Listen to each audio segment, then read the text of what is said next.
नमस्कार दोस्तों, technical coaching classes के YouTube चैनल पे मैं सुभाष जयपाल आपका एक बार पुनः स्वागत करता हूं। अपने जो इलेक्ट्रिशियन थ्योरी का टेस्ट को स्टार्ट किया था, आज अपने उसकी अगली क्लास शुरू करने जा रहे हैं। उसमें अपने पढ़ रहे थे रेजिस्टेंस के बारे में, प्रतिरोध के बारे में अपने पढ़ रहे थे। एक सभी स्टूडेंट्स में मेरा एक निवेदन है कि भाई वैकेंसी आने वाली है टेक्निकल हेल्पर की, तो आप ऐसे नहीं करें कि क्लास अपने फीड होगी यूट्यूब पे कल लगा लें, वो बातें नहीं है। आपकी रोजाना क्लासें लगाई जा रही तो आप रोजाना उसका फायदा उठाएं। मैं आपके लिए मेहनत कर रहा हूं, आप मेरे लिए मेहनत करो, आपके परिवार के लिए मेहनत करो, तो आप आगे बढ़ के आओगे। ऐसे नहीं कि आज अपनी क्लास लगा ली, आज पढ़िए कल शाम को लगा ले, ये बातें नहीं है। आप जो टॉपिक कर रहे हो उसको साथ साथ में कवर करते जाओ। प्रत्येक टॉपिक के साथ साथ में क्या बनाओ, आप नोट्स बनाओ और प्रत्येक टॉपिक को आप बेसिक तौर पे पूरा हल करें। उसके क्वेश्चन करके देखें आपके समझ में आ रहे कि नहीं आ रहे, और मेरे को कमेंट करके बताएं सर ये समस्या आ रही है हमारे इस टॉपिक में, ये समझ में आ रही नहीं आ रहा है तो मेरे को बताओ, मैं उसमें सुधार करने की कोशिश करूंगा। कि टॉपिक हमारे समझ में नहीं आया है तो उसको मैं अगले टॉपिक में आपको कवर करवा दूंगा। अपने बात पढ़े दोस्तों, रेजिस्टेंस के बारे में टॉपिक चल रहा था, प्रतिरोध के बारे में। किसके बारे में पढ़ रहे थे दोस्तों? अपने रेजिस्टेंस के बारे में स्टार्ट कर रखा था टॉपिक। मैंने बात की थी कि रेजिस्टेंस मुख्य रूप से चार बातों पे डिपेंड करता है। यानी आपने पढ़ा था आर बराबर क्या होता है, तो वो दोस्तों रो एल बटा में ए होता है। R equal to rho L बटा में ए होता है। तो आपने कहा था रेजिस्टेंस इसके साथ डिपेंड करता है, इसके साथ भी डिपेंड करता है, इसके साथ भी क्या करता है, डिपेंड करता है। अब आपको क्वेश्चन में ऐसे मैंने बातें की थी कि लंबाई को बढ़ा दे, एरिया को बढ़ा दे, ऐसे प्रश्न आपके पूछ लेता हो।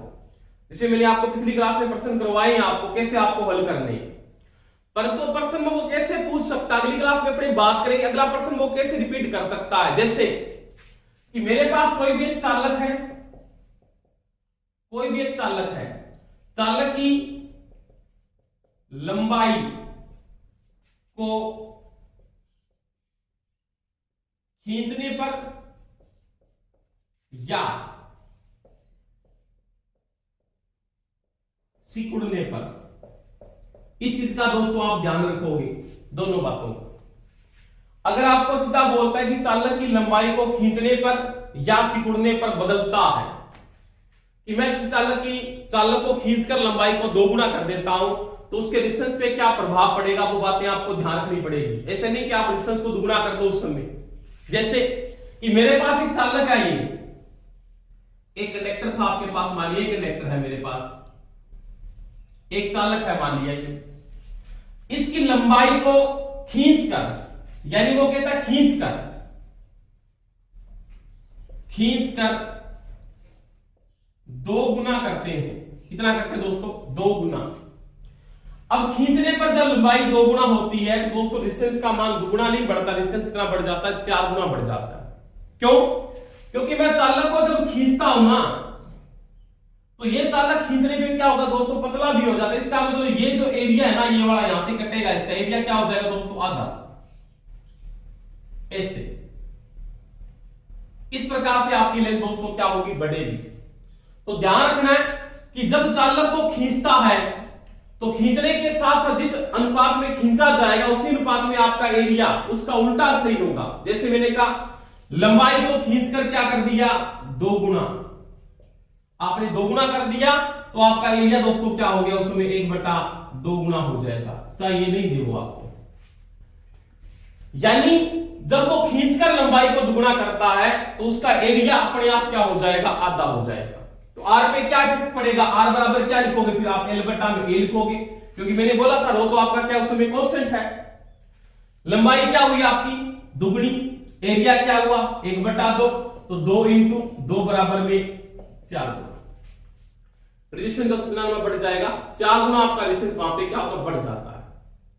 तो एक चीज का ध्यान रखना, ये चीजें कि जब वो खींचने पे प्रश्न आपको पूछ लेता तो अपने को वहां पे ध्यान रखना पड़ेगा। दूसरी बात वो ऐसे भी पूछ सकता है, किसी चालक को सिकुड़ता हूं, क्या करता हूं दोस्तों?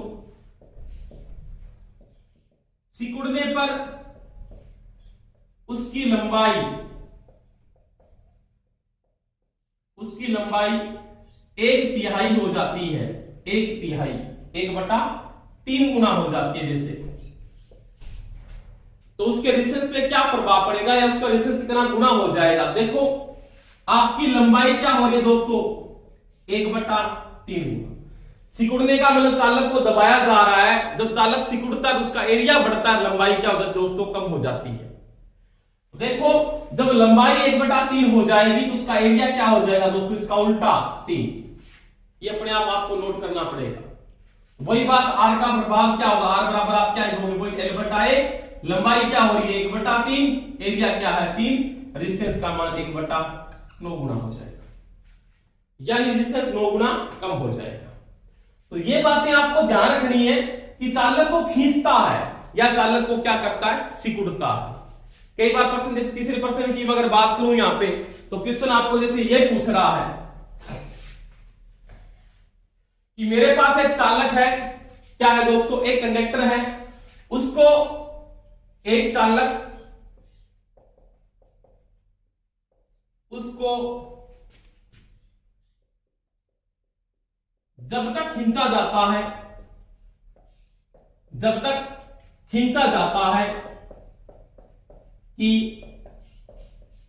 उसकी लंबाई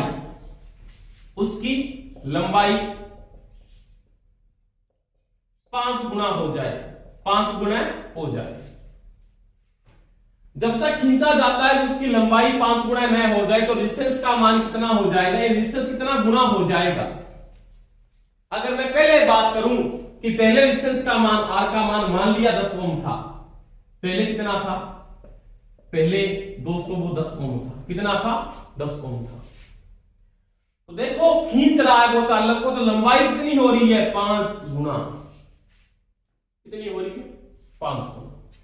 जब आपकी लंबाई दोस्तों 5 गुना हो रही है ना, तो एरिया उसका उल्टा होगा दोस्तों, 1/5 गुना। ये बात उसने लिखी नहीं है परंतु हो जाएगा अपने, क्योंकि वही चालक है, उसको जब खींचा जा रहा है, वो खींचने का लेंथ को बढ़ा रहा है, कहां से बढ़ा है, उसका एरिया कम हो रहा है।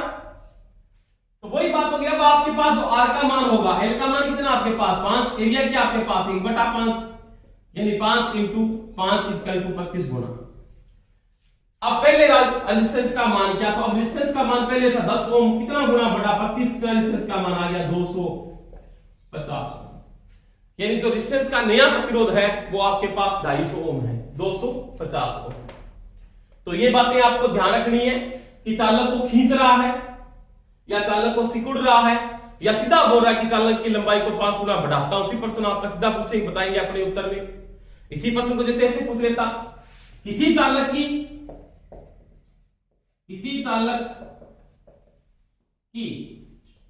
लंबाई 5 गुना करते हैं, 5 गुना करते हैं, तो डिस्टेंस क्या होगा, तो मैं सीधा बोलूंगा 5 गुना होगा, क्योंकि यहां पे कोई खींचने पे नहीं बोल रहा। तो फिर क्या, पहले 10 ओम था, तो भी क्या आएगा 5 × 10 कितना हो जाएगा, ये उस समय 50 ओम होगा। तो ये चीजें ध्यान रखनी है कि चालक को खींच रहा है या सिकुड़ने पे कर रहा है या सीधा बोल रहा है, उन बातों को आपको ध्यान रखना पड़ेगा। तो ये बात थी कि कैसे प्रश्न पूछ लेता। बहुत बार ये प्रश्न आने के चांस है, बहुत बार पूछा भी है उसने कि चालक को खींचकर लंबाई को 3 गुना बढ़ा देते हैं, चालक को खींचकर लंबाई को 3 गुना बढ़ा देते हैं, तो उसका नया प्रतिरोध क्या होगा, इतना गुना हो जाएगा। जब खींचेगा लंबाई 3 गुना होगी तो एरिया क्या होगा, 1/3 गुना, तो 3 × 3 क्या हो जाएगा, 9 गुना रेजिस्टेंस का क्या होगा, बढ़ेगा। दोस्तों ऐसे नहीं करते कि आप 3 गुना रेजिस्टेंस बढ़ा दें, तो ये चीज का आपको ध्यान रखना है। खींचने और सिकुड़ने पे कोई चीज बढ़ेगी वो वर्ग में बढ़ेगी, घटेगी तो भी वर्ग में घटेगी, और यहां पे ये सीधा संबंध रखेगा, ये चीज का ध्यान रखना। आगे देखो, इसका क्वेश्चन एक प्रकार से और पूछ लेता है, एक क्वेश्चन एक प्रकार से इसका और भी आता है, उसकी बात और करेंगे। जैसे आपके पास 2 रेजिस्टेंस है, 2 चालक तार है, 2 कंडक्टर हैं आपके पास, और उसमें यह लिखा गया है L1 = 2L2, L1 = 2L2, A1 = 0.5 A2 है। 2 कंडक्टर है, L1 = 2L2 है, A1 = 0.5 A2 है। और क्या पूछ लेता दोस्तों, पूछता R1 और R2 का अनुपात क्या होगा, ज्ञात कीजिए। R1 व R2 का अनुपात क्या होगा दोस्तों, याद कीजिए। बिल्कुल सिंपल है, बिल्कुल सिंपल क्वेश्चन है। आपका कंफ्यूज हो जाते हैं बच्चे। आपको कुछ नहीं करना, जब ऐसा प्रश्न आएगा तो धातु क्या होगी, धातु आपके पास दोस्तों एक ही होती है, एक ही होती है। अगर ये एल्यूमिनियम का है तो ये भी एल्यूमिनियम है, ये कॉपर है तो ये भी क्या है, कॉपर है। अब कहना क्या चाहता है कि L1 बराबर 2L2 है। इसका कहने का मतलब है कि L1 L2 के बराबर लिखने के योग्य नहीं था। क्यों कि जब L2 का मान दुगुना करता हूं तो वो L1 के बराबर लिखने के योग्य होता है दोस्तों। इसका मतलब पहले क्या कंडीशन थी, इसकी पहले कंडीशन थी ये L1 बड़ा था किससे, L2 से। तो वो क्या कहता है, बराबर कब लिखा जाता है, जब इसको इसके बराबर कर दूं, और बराबर लिखने के लिए इसको क्या किया, इसने 2 से गुणा किया तो इसके बराबर लिखने के योग्य हो जाता है। जैसे मैंने सिंपल बात की कि आपने कभी नोट किया है कि 2 बराबर 4 होते, नहीं होता कभी। अगर 2 का मैं आधा कर दूं, 1/2 इंटू में 4 बराबर 2 होते, बिल्कुल राइट है, होता है। तो वही बात यहां पे हो रही है। इसका मतलब ये वैल्यू है ना, इसकी वैल्यू है, ये इसकी वैल्यू सामने लिखी है, इसके सामने लिखी है वो इसकी वैल्यू मान के चलेंगे अपने, और इसके सामने लिखे वो इसकी वैल्यू है, और इसके सामने लिखे वो इसकी वैल्यू। अनुपात में कोई दिक्कत नहीं आएगी आपको। ऐसे प्रश्न को आप कैसे हल करोगे वो देखो। आपको अनुपात में लिखना है R1 बटा में R2। सूत्र में बना दूंगा, देखो कैसे बनता है। R1 बराबर क्या है, तो मैं R1 बराबर ये लिख सकता हूं रो L1 बटा में A1। R2 बराबर क्या लिख सकते हो, रो L2 बटा में A2। दोनों का रो दोस्तों क्या है, बराबर होगा, क्योंकि धातु क्या है, एक है। क्योंकि जो विशिष्ट प्रतिरोध डिपेंड करता है वो किस बात पे दोस्तों डिपेंड करता है, वो धातु की किस्म पे डिपेंड करता है, कैसी किस्म है उसकी, वो लंबाई और एरिया पे डिपेंड नहीं करता। तो यहां पे मैं इसको पुट अप करूंगा। R1 बराबर क्या लिख सकता हूं, रो L1 बटा में A1। यहां पे क्या लिखता हूं दोस्तों, रो L2 बटा में A2। रो से रो क्या होगा, कैंसिल हो जाएगा, तो आपके पास मान क्या आएगा, R1 बटा में R2। L1 बटा में दोस्तों क्या हो जाएगा, L2। A2 ऊपर चला जाएगा, A2 बटा में क्या हो जाएगा दोस्तों, A1। इस सूत्र के द्वारा आप क्या करोगे, आप इस क्वेश्चन को हल कर दोगे। समझ में आई मेरी बात। इस प्रकार से आपने रखा मान, इसके द्वारा आप इस प्रश्न को बाद में क्या कर दोगे, हल कर दोगे। अब कोई दिक्कत नहीं आपको। अब क्या लिखना पड़ेगा कि आपके पास R1 बटा R2। L1 का मान क्या, L1 का जो सामने का मान लिखा है वो मान लोगे आप। L1 बड़ा है, कितना बड़ा है, 2 गुना बड़ा है, किससे, L2 से। L1 की मान किस जगह क्या लिखें, L1 की जगह आप लिखेंगे दोस्तों 2। क्या लिखेंगे, 2। L2 की जगह कुछ नहीं है सामने, इसका मतलब L2 के सामने की वैल्यू क्या आप लिखोगे, आप 1 मान के चलेंगे, क्योंकि इसके गुणांक में क्या मानेंगे, 1 मानेंगे। तो यहां पे L2 की जगह आपने लिखा 1। A2 के सामने कुछ नहीं, इसका मतलब यहां पे गुणांक में क्या मान के चलेंगे दोस्तों, 1 मान के चलेंगे, तो यहां पे लिखेंगे 1। A1 की जगह A1 के सामने क्या दोस्तों, 0.5। R1 बटा R2, 2 बटा में 0.5, इसको टाके पर 10 लगा देना, 5 दुए 10। R1 बटा में R2 बराबर में हो गया दोस्तों 4 बटा में 1, यानी R1 व R2 का जो अनुपात है उसको ऑप्शन में देगा 4:1, या लिख सकता दोस्तों वो 4। तो नहीं कर सकते। ऐसे आप इस क्वेश्चन को हल करेंगे, 4:1 या 4 उत्तर दे सकता है। तो ऐसे प्रश्न को हल किया जाएगा कि जैसे कोई भी क्वेश्चन आपको पूछ रहा है, इस क्वेश्चन को क्या कर दो दोस्तों, हल कर दो। समझ में आई दोस्तों मेरी बात। एक क्वेश्चन इसका मैं और करवाता हूं, देखो आराम से बोर्ड पे आप, कि कोई समस्या है तो मेरे को बताते रहना, साथ साथ में कमेंट कर देना। वीडियो के बाद में आप कमेंट करके बताना सर ये हमारे समझ में नहीं है, तो मैं नेक्स्ट टॉपिक में आपको ये समझा दूंगा, कोई दिक्कत आए तो मेरे। जैसे क्वेश्चन आपको ये दे दिया, L1 बराबर में 0.5 L2 है मान लिया, और इसको ये बोल देता है A1 बराबर में 4 A2 है। तो वही प्रश्न पूछ लेता है R1 R2 का अनुपात ज्ञात कीजिए, R1 व R2 का अनुपात ज्ञात कीजिए। कोई दिक्कत नहीं है, आपके पास सूत्र आपके पास बनाया हुआ है, R1 बटा R2 बराबर में लिखेंगे L1 बटा में A2 बटा में A1। ऐसे क्वेश्चन आते हैं परीक्षा के अंदर। पावर ग्रिड में प्रश्न पूछे थे पिछली परीक्षा में, जो पेपर हुआ था पहले, लगभग 2015 की भर्ती थी, 15 या 16 की भर्ती, उसमें प्रश्न आए थे, इससे बहुत से प्रश्न पूछे थे उसने। L1 के सामने का मान क्या है? L1 के सामने का मान है दोस्तों 0.5, क्या है 0.5। L2 के सामने का मान कुछ नहीं, इसका मान दोस्तों क्या मानेंगे, 1 मानेंगे। A2 के सामने का मान 1 है और A1 के सामने का मान दोस्तों 4 है। हल करेंगे 0.5 बटा में 4, इस पॉइंट को हटा के बटा में लगा दो 10, 5 दुआ 10, 1 बटा 8, इसका 1:8, इसका राइट आंसर है 1:8, इसका राइट आंसर है। इसका प्रश्न को आगे वो ऐसे भी पूछ लेता बहुत बार, आगे पढ़ेंगे। G1 व G2 का अनुपात क्या होगा दोस्तों? ये प्रश्न देखिए, इसको तो वो नहीं पूछ रहा, इसकी जगह उसने ये पूछ लिया। तो कुछ नहीं करना अपने को, चालकता प्रतिरोध के विलोमानुपाती होती है। इसका मतलब क्या हुआ दोस्तों? आप क्या लिखोगे? G1 व G2 का अनुपात, यानी G1 बटा में G2 बराबर होता है 1 बटा R1 1 बटा R2। G1 1 बटा R1 का उल्टा है, G2 1 बटा R2 का उल्टा है। इसको हल करेंगे तो क्या आएगा? G1 बटा में G2 बराबर में R2 बटा में R1। इसका मतलब जो मान आया है, ये मान किसका है? ये मान है दोस्तों R1 बटा R2 का मान। इसका उल्टा कर दो, उल्टा करेंगे तो क्या आएगा? ऊपर चला जाएगा 8 बटा में 1, इसका मतलब G1 में G2 का उत्तर आएगा, वो आ जाएगा दोस्तों 8:1। क्या आएगा? 8:1, क्योंकि चालकता प्रतिरोध का विलोमानुपाती है।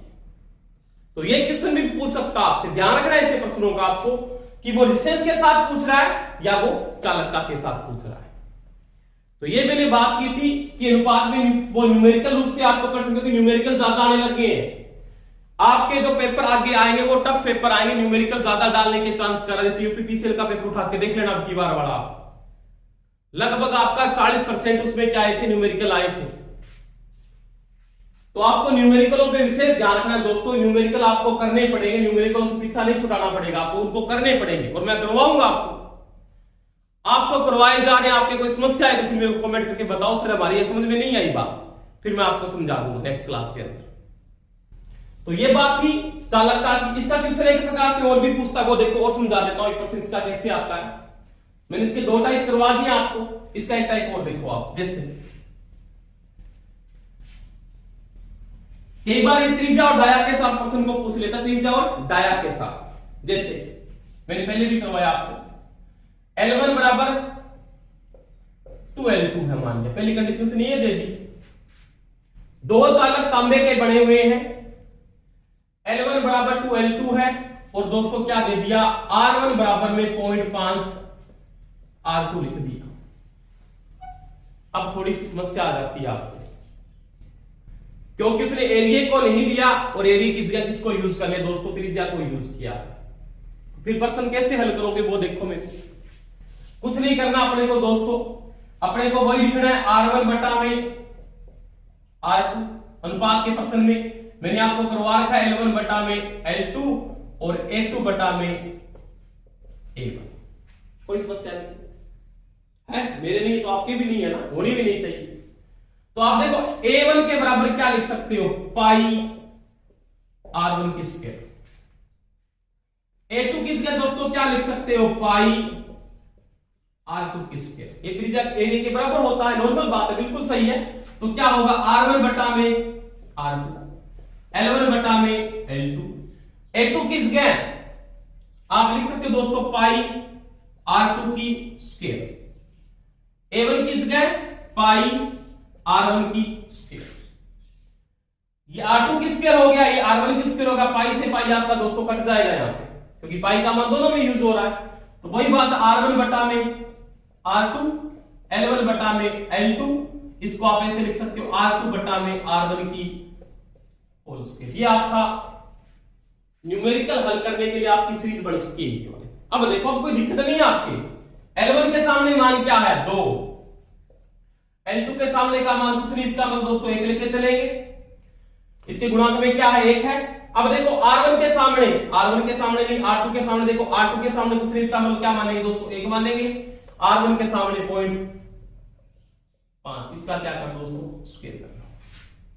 आगे इसको जैसे हल करेंगे, R1 बटा में R2 लिख दिया यहाँ पे। इसको जैसे ही आपने आगे हल किया, R1 बटा में R2 दोस्तों देखो 2 बटा में 1 हुआ, इंटू में 1 का स्क्वायर दोस्तों क्या होता है 1 होता है, 0.5 का स्क्वायर दोस्तों 0.25 होता है। इसको हटा दिया, ऊपर लगा दिया दोस्तों 100, 25 चौका 100, 4 गुणे क्या हुआ दोस्तों 4 गुणे 8, 8 बटा 1, इसका रेजिस्टेंस का अनुपात हो गया 8:1। ये इसका दोस्तों क्या है उत्तर है। तो ये क्वेश्चन भी आपको ध्यान रखना है। ऐसे क्वेश्चन आ जाता है तो इस क्वेश्चन का भी दोस्तों आपको ध्यान रखना है कि वो कैसे प्रश्न को पूछ रहा है। इस प्रकार से पूछा तो कोई समस्या नहीं है आपके, ऐसे पूछेगा कोई समस्या नहीं, ऐसे आपको हल करने पड़ेंगे न्यूमेरिकल। तो कोई भी समस्या आए तो इस क्वेश्चन को आप इस प्रकार से हल कर सकते हैं। अब देखो, इसमें एक चीज वो और भी यूज कर सकता है, जैसे इस चीज का आपने क्या दे दिया, डाया दे दिया, व्यास आ गया, क्या आ गया दोस्तों व्यास। तो कोई समस्या नहीं, व्यास के साथ पूछेगा ना तो त्रिज्या की जगह आप डाया भी लिख सकते हो। तो सिंपल बात है, सेम कंडीशन में ये प्रश्न ऐसे आ जाता है, जैसे आपको कोई पूछ लेता है कि D1 बराबर में 2 D2 है, डाया के साथ चला गया, कोई दिक्कत नहीं। तो वही बात आपके पास नॉर्मल कंडीशन R1 बटा में R2, L1 बटा में L2, अब देखो A2 बटा में A1 है दोस्तों, R1 बटा में R2, L1 की जगह L1 बटा में L2, इसकी जगह यानी आपका देखो A2 बराबर क्या होता है दोस्तों, तो A2 बराबर दोस्तों ये भी होता है पाई D² बटा में 4, 2 नंबर है तो 2 नंबर ले लो, A नंबर का 1 का एरिया आएगा तो पाई D1 की स्क्वायर बटा में 4। अब इसको मान पुटअप कर दो, यहां पे कोई समस्या नहीं है आपके, तो क्या लिख सकते हो आप, देखो पाई D2 की स्क्वायर बटा में 4 और इसके बटे में क्या लिख दोगे पाई D1 की स्क्वायर बटा में दोस्तों 4, ये लिख सकते हैं। पाई से पाई कट जाएगा, 4 से आपका 4 कैंसिल हो जाएगा, तो बट्टा में क्या बचेगा दोस्तों, देखो R1 बटा में R2, L1 बटा में L2, इसका मतलब ऊपर क्या बच गया, सॉरी इनटू है दोस्तों, यहां पे ऊपर बच गया D2 बटा में क्या आ गया दोस्तों D1, इसकी क्या कर दो दोनों का स्क्वायर, इसका मतलब इसका होल स्क्वायर। अगर डाया के साथ भी आएगा तो ये आंसर है, और त्रिज्या के साथ आएगा तो आप इसको हल कर सकते हो। अब इनका मान लिख दो, कोई समस्या नहीं। देखो L1 का मान क्या है 2, ये लिया सामने वाला मान 1, D2 के सामने कुछ नहीं, इसका मान गुणक में 1 है, इसके गुणक में क्या दोस्तों 2 है, इसकी स्क्वायर करेंगे आप तो ऊपर वाला क्या आ जाएगा 2, नीचे वाला 2 की स्क्वायर क्या आएगी दोस्तों 4, तो क्या आ जाएगा दोस्तों 1/2 यानी 1:2, इसका आंसर आ जाएगा। इस प्रकार से दोस्तों इस क्वेश्चन को आप हल करोगे, 1:2 आपका क्या होगा आंसर होगा। तो ये आपके प्रश्न पूछ सकता है, कैसे भी अनुपात का पूछे, खींचने भी पूछे, सीधा लंबाई बढ़ाने भी पूछे, तो कई प्रकार से रेजिस्टेंस के प्रश्न आ सकते हैं, वो आपको मैंने करवा दिए। तो ये रेजिस्टेंस की बात थी, किस प्रकार से इसके क्वेश्चन को आप हल करना है। न्यूमेरिकल पूछेगा तो आप न्यूमेरिकल हल कर देंगे, कोई समस्या नहीं आएगी आपको। तो ये चीजें ध्यान रखेंगे अपने। अब इसके बाद जो टॉपिक स्टार्ट करने जा रहे हैं ना, प्रतिरोध की 3 कंडीशन आपके पास हो चुकी है। R बराबर आपने लिखा था दोस्तों रो L बटा में A। रेजिस्टेंस इन 3 बातों पे डिपेंड करता है, इन बातों पे, लंबाई, एरिया और विशिष्ट प्रतिरोध पर। इसको बोलते हैं पदार्थ की प्रकृति या पदार्थ की किस्म पे ये चीज डिपेंड करती है ओनली को। परंतु ये चीज है ना, ये बदलती है। मैंने आपको क्वेश्चन पूछा था पिछली क्लास में, क्या पूछा था, सभी पदार्थों की प्रतिरोधकता किस तापमान पर निर्धारित की गई है। तो वहां पे टेम्परेचर कितना लिया गया दोस्तों, तो 20 डिग्री लिया गया है, 20 डिग्री सेंटीग्रेड के ऊपर। चाहे वो कॉपर की लिखी हुई है आपके पास, चाहे वो एल्यूमिनियम की लिखी हुई है, और चाहे वो सोने की लिखी है, चाहे वो किसकी लिखी है, चांदी की लिखी हुई है। अब देखो ये जो टेम्परेचर है ये फिक्स तो है नहीं, वातावरण का तापमान दोस्तों फिक्स है क्या? नहीं फिक्स है, वातावरण का तापमान चेंज हो रहा है, और वातावरण का तापमान बढ़ भी सकता है और क्या हो सकता है, कम भी हो सकता है। आजकल तो तापमान बढ़ ही रहा है, क्या कम हो रहा है? बढ़ रहा है तापमान। तो वही बात है, इससे तापमान अगर ज्यादा होगा तो चालकता के रेजिस्टेंस पे क्या प्रभाव पड़ेगा, कम होगा तो क्या प्रभाव पड़ेगा, उसके बारे में टॉपिक पढ़ते हैं। इसे अपने पढ़ेंगे दोस्तों ताप गुणांक। वो देखो स्टार्ट करते हैं। इसमें कोई समस्या हो तो मेरे को बताना कमेंट करके, सर ये हमारे समझ में नहीं तो मैं आपको नेक्स्ट क्लास में समझा दूंगा, कोई समस्या आएगी। देखो परंतु आप प्रयास जरूर करेंगे खुद, आप समय प्रयास करके देखिए प्रश्नों को किस प्रकार से हल करें। जितने प्रश्न आप ज्यादा करेंगे, आप न्यूमेरिकल और थ्योरेटिकल प्रश्नों इतना ज्यादा हल करेंगे, इतना ही नॉलेज आपका बढ़ता जाएगा। आप रट्टे न मारे, आपको प्रश्न समझने पड़ेंगे। तो देखो ताप गुणांक दोस्तों क्या है, रेजिस्टेंस में चौथा प्रभाव पड़ता है, जिसको दोस्तों अपने बोलते ताप गुणांक। क्या बोलते दोस्तों? ताप गुणांक, टेम्परेचर कोफिशिएंट। ताप गुणांक को लिखने का प्रतीक दोस्तों है अल्फा, और अल्फा 0 लिखा जाता है। अल्फा 0 डिग्री पे दिया गया मान लिया ताप गुणांक किसी पदार्थ का, यानी 0 डिग्री टेम्परेचर पे आपने ताप गुणांक किसी पदार्थ का लिया, उसके बाद आपका रेजिस्टेंस में क्या चेंजिंग आ रही है उसके बारे में पढ़ते हैं अपने। तो देखो ये क्या है, प्रति डिग्री सेंटीग्रेड, प्रति डिग्री सेंटीग्रेड तापमान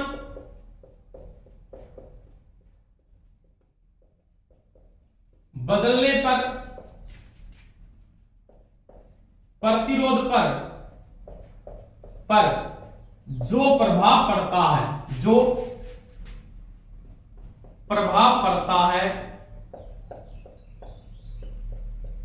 उसे दोस्तों ताप गुणांक कहते हैं, ताप गुणांक कहते हैं। यानी प्रति डिग्री सेंटीग्रेड आपने टेम्परेचर को क्या कर दिया, चेंज किया, उसके कारण आपके रेजिस्टेंस के ऊपर क्या प्रभाव पड़ता है। आपको कोई ये पूछ लेता है कि टेम्परेचर चेंज करने से चालक की लंबाई चेंज होगी या एरिया चेंज हो गया, टेम्परेचर चेंज करने से उसकी रेजिस्टिविटी बदलती है। क्या बदलती है दोस्तों? रेजिस्टिविटी। जैसे मैंने आपको बात बताई थी कि जैसे रेजिस्टिविटी में चेंजिंग आएगी ना, तो आपका रेजिस्टेंस भी क्या होगा, उसके साथ बदलता है। क्योंकि R बराबर आपने क्या पढ़ा दोस्तों, ρl बटा में A पढ़ा है। तो टेम्परेचर का इफेक्ट पड़ेगा, टेम्परेचर का जब इफेक्ट पड़ता है ये चीज में चेंजिंग आ जाती है, चीज में चेंजिंग आती है, और ये जब बदलता तो R के मान में भी क्या होता, बदलाव हो जाता है। तो ताप गुणांक क्या कहता है दोस्तों, प्रति डिग्री सेंटीग्रेड आपने तापमान बदला, कम हो सकता है, ज्यादा हो सकता है, बदलने से जो रेजिस्टेंस पे प्रभाव पड़ता है वो उसका क्या है, ताप गुणांक। क्या दोस्तों? ताप गुणांक। जो अपने दो प्रकार से यूज करते हैं, ताप गुणांक अपने पास दो प्रकार से आएगा दोस्तों। पहले किसमें पढ़ेंगे, चालकों पर क्या प्रभाव है इसका, यानी ताप गुणांक का चालकों के ऊपर क्या प्रभाव है। दूसरा पढ़ेंगे अर्धचालक और कुचालक पे इसका क्या प्रभाव है। क्योंकि दो प्रकार से करते हैं अपने, एक तो पीटीसी करते हैं, कौन सा करते हैं, एनटीसी करते हैं।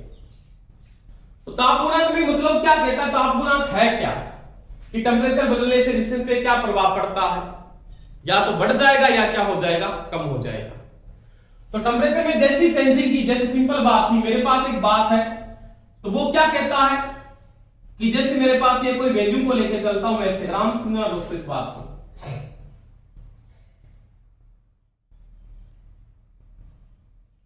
इस चीज पे मैंने रेजिस्टेंस लिख दिया और इस चीज के ऊपर मैंने किसको ले दोस्तों, टेम्परेचर को ले लिया।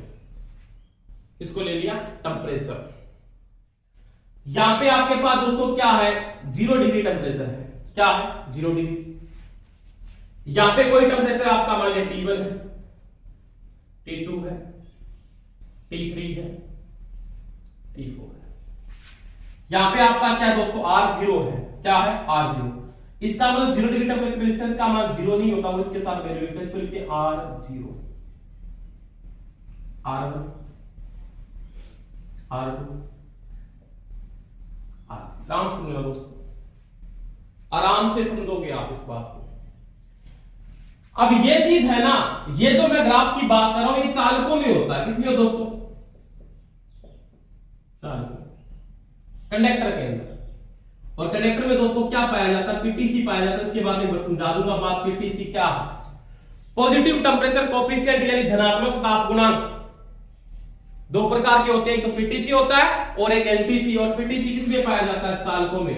पॉजिटिव टेम्परेचर कोफिशिएंट धनात्मक ताप गुणांक, धनात्मक ताप गुणांक। अब देखो ये जो संबंध है धनात्मक ताप गुणांक का दोस्तों, ऐसे होता है बिल्कुल रैखिक, रैखिक संबंध है। अब आपके दिमाग में एक बात आनी चाहिए, यहां पे देखो, इसके बाद आपका टेम्परेचर क्या जाएगा? 0 से कम तापमान किसमें आएगा दोस्तों? माइनस में, -T1, -T2, -T3। इसको आप लाइन को ऐसे भी बढ़ा सकते हो। 0 डिग्री के ऊपर किसी चालक का रेजिस्टेंस कभी 0 नहीं होता। तो मैंने इस लाइन को थोड़ा ऊपर करके लिखा है, इसको मैं आगे समझा दूंगा इस बात को। 0 डिग्री के ऊपर किसी चालक का रेजिस्टेंस 0 नहीं है, उसका रेजिस्टेंस होता है, उसको अपने क्या लिखा? R0 लिख दिया। क्या लिख दिया दोस्तों? R0। यानी 0 डिग्री टेम्परेचर के ऊपर रेजिस्टेंस का मान क्या है? R0 है। क्या है? R0 है। अब देखो T1 पे क्या होगा, T2 पे क्या होगा, T3 पे क्या होगा, T4 पे क्या होगा। उसमें अपने बात करेंगे कि जैसे जैसे आप टेम्परेचर को चेंज कर रहे हो, टेम्परेचर के साथ रेजिस्टेंस में क्या आ रही है? चेंजिंग आ रही है। आपने टेम्परेचर को बढ़ाया, आपने दोस्तों यहां पे टेम्परेचर को ले आए, रेजिस्टेंस का मान आपके पास ये हो गया। जैसे आपका टेम्परेचर बढ़ा, उसके साथ रेजिस्टेंस क्या हुआ? बढ़ा है। फिर आपने टेम्परेचर बढ़ाया दोस्तों, रेजिस्टेंस का मान यहां पे आ गया मान इस कंडीशन में ये। फिर आपने टेम्परेचर को बढ़ा दिया, रेजिस्टेंस का मान यहां पे आ गया। तो जैसे जैसे आपका टेम्परेचर बढ़ रहा है, उसके साथ रेजिस्टेंस क्या हो रहा है? बढ़ रहा है। तो पीटीसी का मतलब ये होता है कि टेम्परेचर बढ़ेगा तो रेजिस्टेंस क्या होगा? बढ़ेगा। यानी टेम्परेचर जब बढ़ता है तो रेजिस्टेंस भी क्या होता है? बढ़ता है दोस्तों। और क्या बढ़ता है? रैखिक बढ़ता है। ये चीज का ध्यान रखेंगे, रैखिक बढ़ रहा है इसके अंदर, क्योंकि सभी चालकों में पीटीसी रैखिक होता है। रैखिक बढ़ता है, रैखिक क्या होता है? कम। जैसे आपने टेम्परेचर को कम किया तो रेजिस्टेंस भी क्या हो गया? कम हो गया। इसका मतलब टेम्परेचर बढ़ेगा, रेजिस्टेंस बढ़ेगा, परंतु क्या बढ़ेगा ये दोस्तों? इसके साथ जो संबंध है इसका वो है रैखिक संबंध। क्या है? रैखिक। इसको बोलते हैं लीनियरली। प्रश्न पूछा था एक एग्जाम के अंदर, इंस्ट्रक्टर वाला पिछला एग्जाम, उसमें प्रश्न आया था ये, किसी चालक का अगर तापमान बढ़ा दिया जाए तो उसके रेजिस्टेंस पे क्या प्रभाव पड़ेगा? कहता बढ़ेगा, घटेगा, रैखिक बढ़ेगा या कोई प्रभाव नहीं पड़ेगा। तो बढ़ेगा, और कैसे बढ़ेगा? रैखिक बढ़ेगा दोस्तों। तो ये ध्यान रख लेना, सभी चालकों में पीटीसी पाया जाता है, धनात्मक ताप गुणांक पाया जाता है। और वो कैसे पाया जाता है? रैखिक पाया जाता है। क्या पाया जाता है दोस्तों? रैखिक पाया जाता है। अगर आप टेम्परेचर को कम करते हो तो रेजिस्टेंस रैखिक घटेगा, और टेम्परेचर को जब बढ़ाते हो तो रेजिस्टेंस रैखिक क्या होगा? बढ़ेगा। घटेगा तो भी रैखिक घटेगा, बढ़ेगा तो भी रैखिक बढ़ेगा। ये चीज का ध्यान रखना। इसका मतलब क्या हुआ? टेम्परेचर का इफेक्ट पड़ रहा है रेजिस्टेंस के ऊपर। टेम्परेचर में जैसे चेंजिंग आ रही है तो उसके कारण रेजिस्टेंस क्या हो रहा है? बदल रहा है। इसका मतलब कहना क्या चाहता है कि आपके पास कोई भी जो रेजिस्टेंस की वैल्यू आ रही है वो किस प्रकार से आ रही है? तो मैं ये बोल देता हूं कि डेल्टा आर समानुपाती डेल्टा टी। डेल्टा क्या है? डिफरेंस ऑफ रेजिस्टेंस समानुपाती डिफरेंस ऑफ टेम्परेचर। अगर आपका रेजिस्टेंस में बदलाव आ रहा है तो बदलने वाले तापमान के क्या है? समानुपाती। क्योंकि समानुपाती है, जब ये बढ़ रहा है तो ये भी बढ़ रहा है, ये कम हो रहा है तो ये भी कम हो रहा है। तो ये है कैसे? ये रैखिक समानुपाती। क्या है दोस्तों? रैखिक समानुपाती। कि आपके पास रेजिस्टेंस में चेंजिंग आ रही है तो उसके साथ क्या हो रहा है? टेम्परेचर में भी क्या आ रही है? रैखिक चेंजिंग आ रही है। ये टेम्परेचर भी आपका क्या हो रहा है, रेखिक बदल रहा है। इसका मतलब क्या लिखेंगे आप, आपका चेंजिंग रेजिस्टेंस इसमें लिख दिया RT माइनस R0। समझना इसको, RT माइनस में R0 समानुपाती होगा दोस्तों R0 इंटू में लिख सकते दोस्तों T1 माइनस में T0। टेम्परेचर का डिफरेंस, इसको बोलेंगे तापमान अंतर। तापमान अंतर, इसको T से भी लिखता हूं मैं। और ये किसका अंतर है, प्रतिरोध अंतर। दोनों आपस में क्या है दोस्तों, समानुपाती है। टेम्परेचर में डिफरेंस हुआ है तो रेजिस्टेंस में भी क्या आएगा, डिफरेंस। T क्या है, अधिकतम तापमान पे प्रतिरोध। T RT, T का मतलब अधिकतम तापमान पे प्रतिरोध, R0 न्यूनतम तापमान पे प्रतिरोध। जीरो नहीं, 0 डिग्री पे नहीं बात कर रहा। R0 का मतलब न्यूनतम तापमान क्या था उस पे प्रतिरोध, RT अधिकतम तापमान पे प्रतिरोध। T1 अधिकतम तापमान और T0 न्यूनतम तापमान। इसको मैं ये भी लिख सकता हूं दोस्तों क्या, RT माइनस में R0 समानुपाती R0 इंटू में क्या लगा सकते हो T, और T यहां पे होगा दोस्तों तापमान अंतर।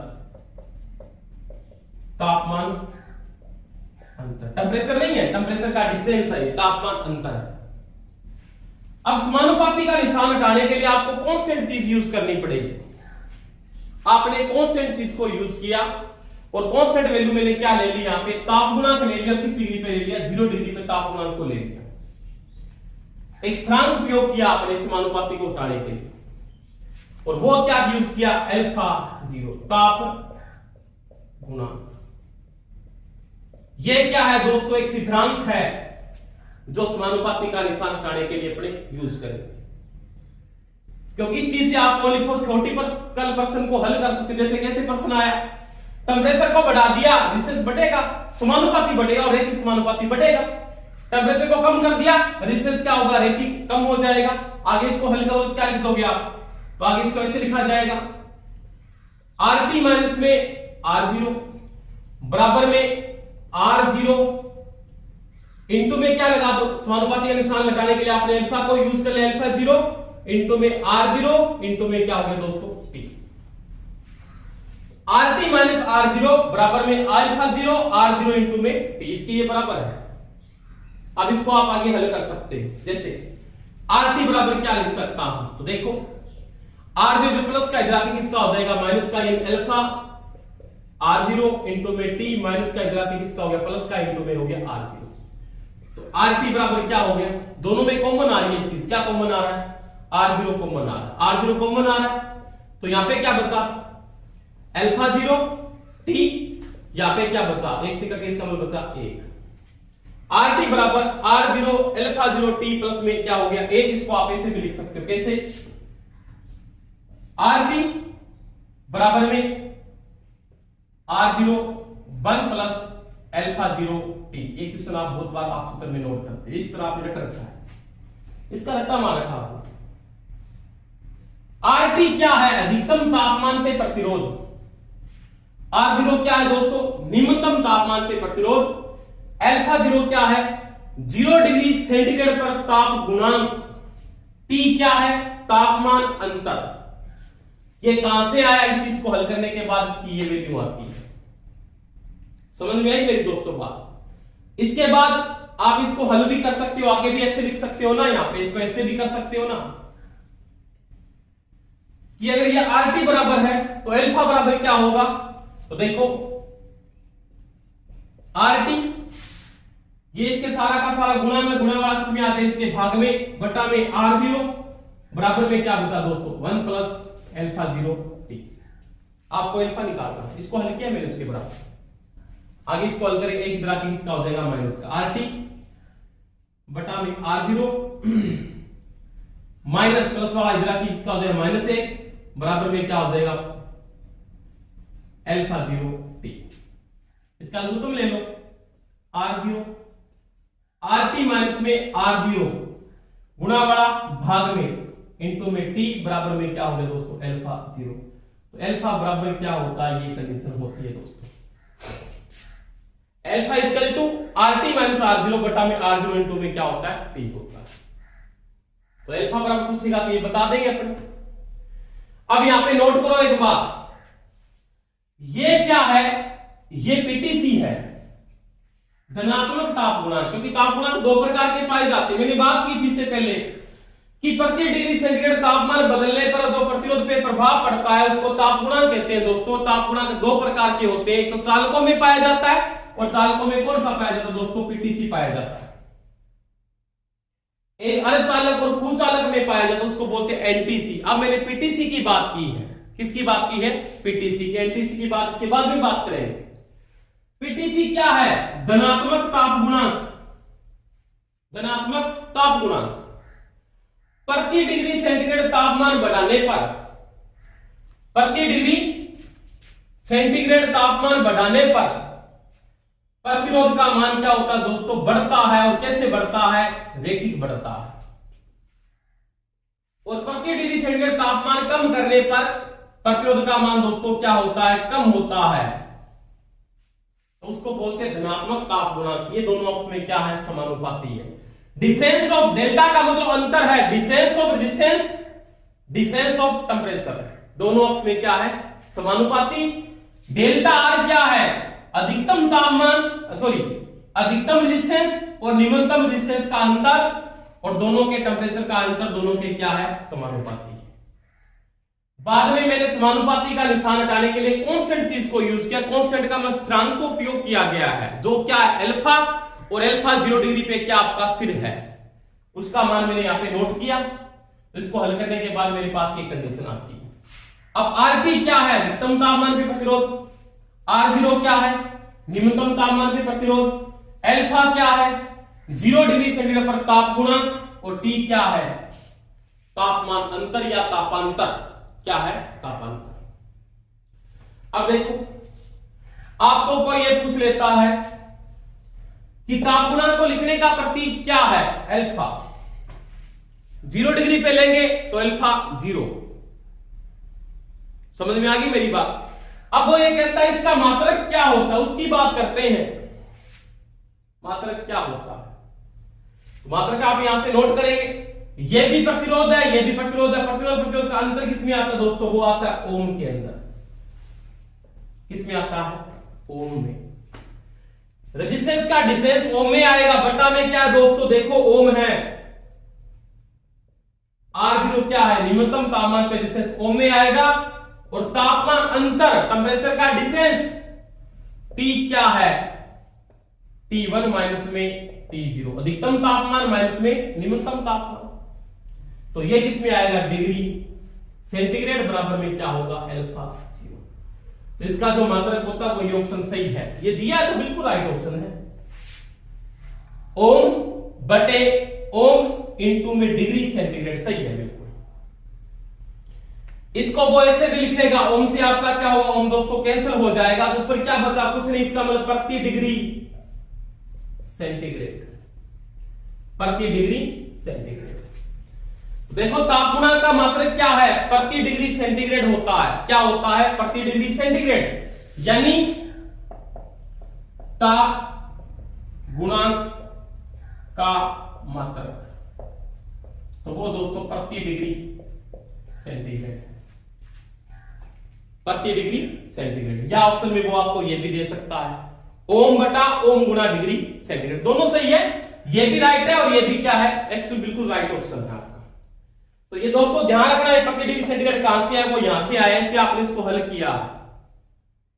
और ये देखो मैंने बात की इस ग्राफ की, आपने 0 डिग्री पे रेजिस्टेंस को नोट किया, तो मैंने इस लाइन को थोड़ा सा ऊपर रखा है यहां। ऐसे क्यों रखा है रीजन, मैंने यहां क्यों स्टार्ट किया, नहीं कर सकता हूं, क्योंकि 0 डिग्री सेंटीग्रेड पे किसी भी चालक का रेजिस्टेंस 0 नहीं होता, तो उसका मान यहां पे है, उसको मेरे R0 इसका मतलब कुछ ना कुछ उसकी वैल्यू है, उसमें R का मान है।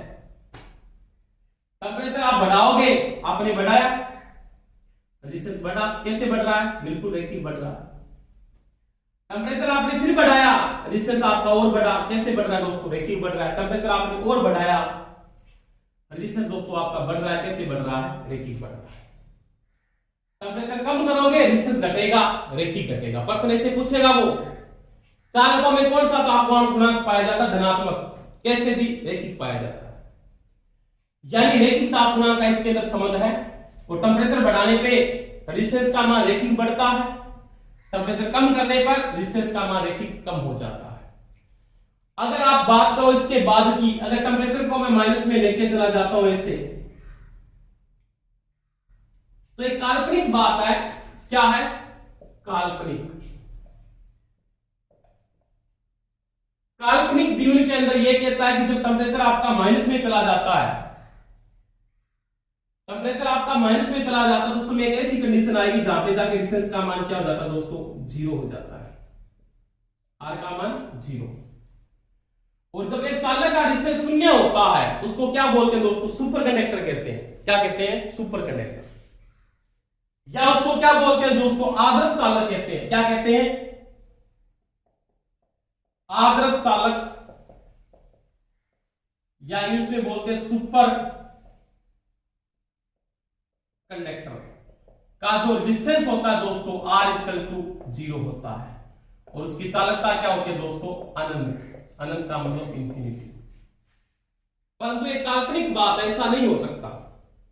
परंतु आपको अगर पैसे पूछ लेता है कि आदर्श चालक का रेजिस्टेंस क्या है, तो आप बोलोगे जीरो, और उसकी चालकता क्या होती है दोस्तों? अनंत होती है। उसको सुपर कंडक्टर बोलते हैं, आइडियल बोलते हैं।